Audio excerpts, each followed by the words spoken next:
वाणियों को सुना, हमारे सम्मानीय बैरागी जी ने वाणियां बोली और आपने सुना, तो इन वाणियों से क्या ग्रहण किया,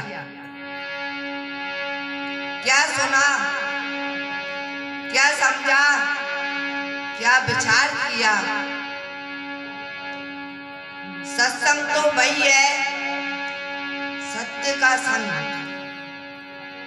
हमने गुरु महाराज की कौन सी वाणी को सत्य किया, किसको अमल किया? अब सत्संग के 3 गुण कौन से हैं? विवेक, वैराग, गुरु भक्ति। विवेक किसे कहते हैं? सत्य असत्य परखने को विवेक कहते हैं। वैराग, इस लोक से परलोक की भावना को त्यागने को वैराग कहते हैं।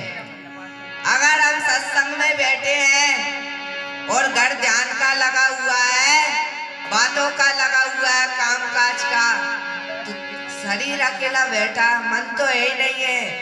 ज्ञान मन को कराना है, शरीर को नहीं। शरीर तो कर्म करता है।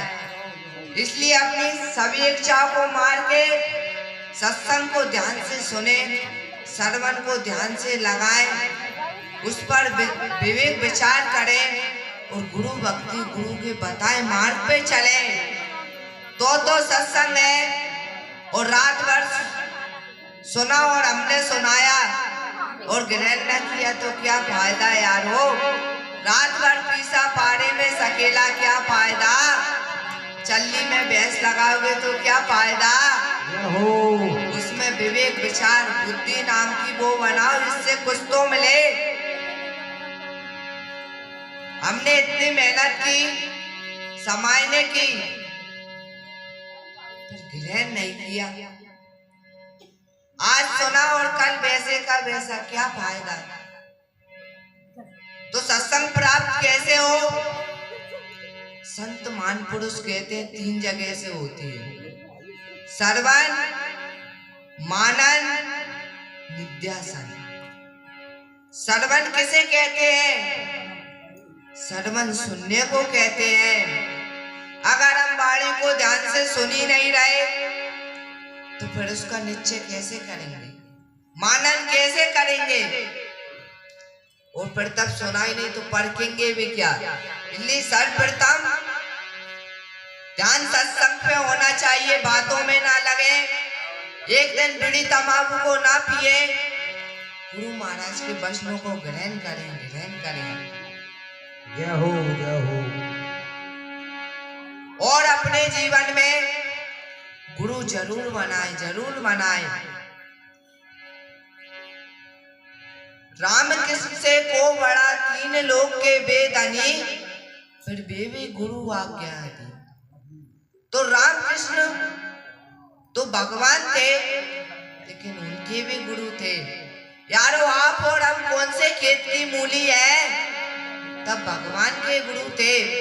संत सोमणि रविदास जी महाराज के गुरु थे, बाबा साहब के गुरु थे। तो हमारे गुरु नहीं है, तो हमें बात करने का अधिकार नहीं है, नहीं है। इसलिए अपने जीवन में गुरु बनाए, किसी को भी गुरु बनाए। गुरु जानकर बनाना, गुरु पहचान कर बनाना, गुरु समझकर बनाना। गुरु वह जहाज है तुम जिसमें बैठ गए तो भव से पार हो जाओगे, तुम्हारे सारे बंधन मुक्त हो जाएंगे। और कहीं तुमने उल्लंघन किया, गुरु महाराज के वचनों को नहीं माना, तो मटिया मैट हो जाओगे। यारो सोच समझ के लेना। संत महापुरुष 3 प्रकार के होते हैं: पेट के, ठेठ के और चपेट के।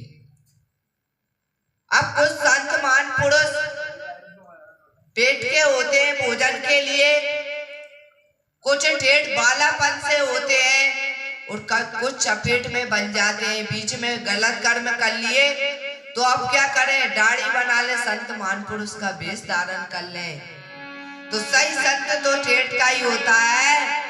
बालापन से हरि बजा जग से रहा उदास, तुलसी ऐसे संत की तीरथ हेरे बाट। जय हो। तो ये बात मैं नहीं कह रहा,